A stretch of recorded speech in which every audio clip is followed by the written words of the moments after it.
one thing I love about Italian culture is the focus on the family. The family's huge there. I've never met more mama's boys in my life as I have in Italy, which is a fantastic thing. Like the Italian men just like love their mothers to death, you know, and I think it's more the Italian mothers love their kids to death too, because if it was their choice, they'd have their kids live with them until they were 40. But there's just such a great focus on the family. I mean, no matter where you are, Sunday after church, you go eat lunch with your family. That's what it is. And they just love each other and they keep in contact. There's broken families aren't as common, you know? It's like families stay together there, which I think is great. So it makes our message really easy to spread, because when we talk about the family, people understand. People say, oh yeah, like I want to be with my family forever. I love being with them now. Yeah, we fight all the time because we're Italian, but like I want to be with them forever, you know? And that's my favorite thing about Italian culture. I think something else is that they definitely think a lot about what they do, but they're really loud about it, you know? So they think a lot about what they do, but they also say it out loud. Italians don't mince words. They're bold, and they'll tell you what they think. And I just love that about them. It's like there's no trying to worry about whether to please people or not, you know? They just say they say what's on their mind. And I think it makes the society actually work pretty well there, you know? Because people are clear with their intentions, and you know when someone's sincere. And I love that about Italians. They put so much effort into food that if they try to feed you, even if you're just full to your brim, there's been times where like I've thought I would just explode because I've eaten so much. But I think the stomach's like bigger than we imagine it is, because we can fit more in. And I mean, they put so much effort in that food, and like you gotta eat it, you know? They're like offended if you don't. Another thing is they love Americans there in Italy. They just love like everything about America. They hear like legends about hamburgers and about hot dogs and like about American cartoons, and they just think it's the coolest thing ever. Italians are the king of superstition. I feel like all old wives' tales have their origin in Italian wives. I know one thing in specific that kind of makes me laugh is they have this fear of moving air. It's called colpa d'aria. And so like air conditionings or fans, they just don't believe in. Like it'll be 120 degrees outside and you'll be in church, and if you turn the air conditioning on, like be prepared to be chastised, because those members don't like the air conditioning on, because they feel like it's going to make them sick. Because like I said, it's like an old wives' tale, and they literally feel like it'll make them throw up. And I just thought that was so funny. And you learn to live with it too. You learn to love it too. I remember my first summer in the mission, I would just die because it was so hot and no one would have the air conditioning on.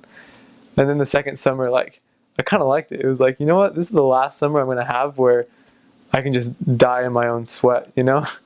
And I'm just going to accept this whole colpa d'aria thing and live with it. And just like weird quirks like that. I mean, you can't eat pasta with bread or else you'll have a heart attack. And just a bunch of little things, and they'll tell you about it. Like I said, Italians don't mince words. They'll tell you what's right and what's wrong to do. And just like follow what they say. Even if it sounds super weird, even if it doesn't make any sense in our American world, just do it, and you'll actually end up enjoying it, and you'll accept that Italian culture for what it is. You have to respect the way their culture has been established over hundreds and hundreds and hundreds of years. They're such an old people that there are things that you have to adapt to, the way they work and the way they think, which is kind of hard. Italians take their time doing things. They don't mind standing and talking, or they don't mind.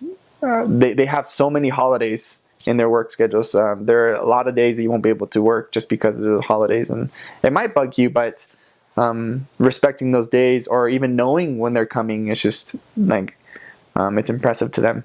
One thing they really appreciate, and I bet you a lot of countries appreciate this as well, is really seeing the effort of you blending in with what they do.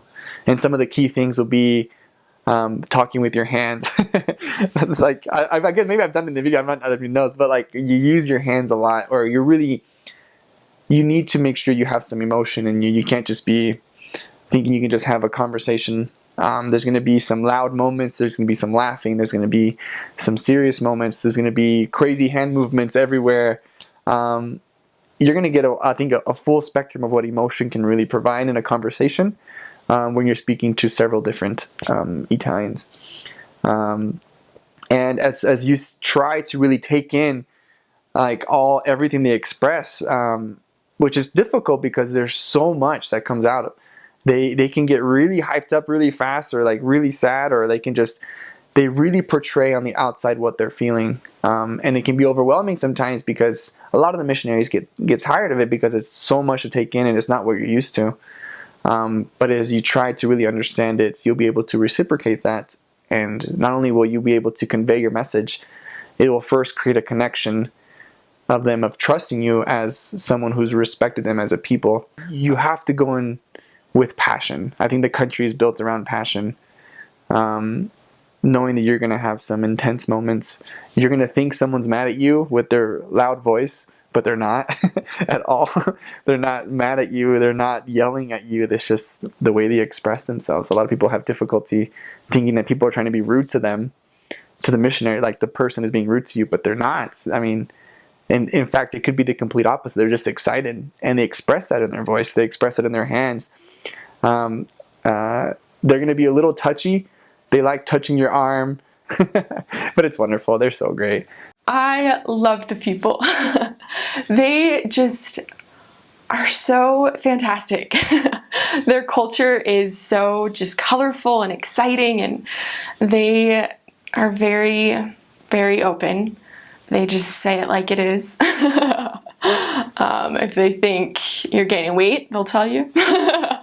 They're very open, which is actually really helpful. They really cherish family time. They really do. And I think that was the neatest thing that I learned from the Italian culture, that they just, they appreciate their family and they just have a bond with them. And they set a big block of time aside in the middle of the day to just have this big lunch together with their family. And it's usually from about 1 o'clock to 4 o'clock, where everything shuts down.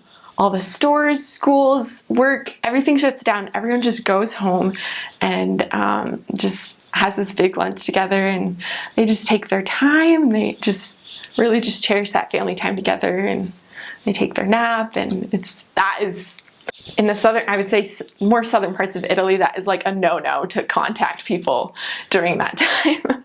So that's when missionaries go home and have their lunch and do their study, their language study. But the Italians are great. They're very expressive. They use their hands a lot.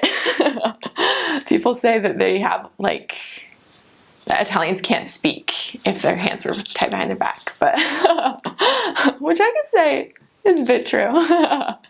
But yeah, they're just very fun and adamant in their facial expressions, and they're awesome.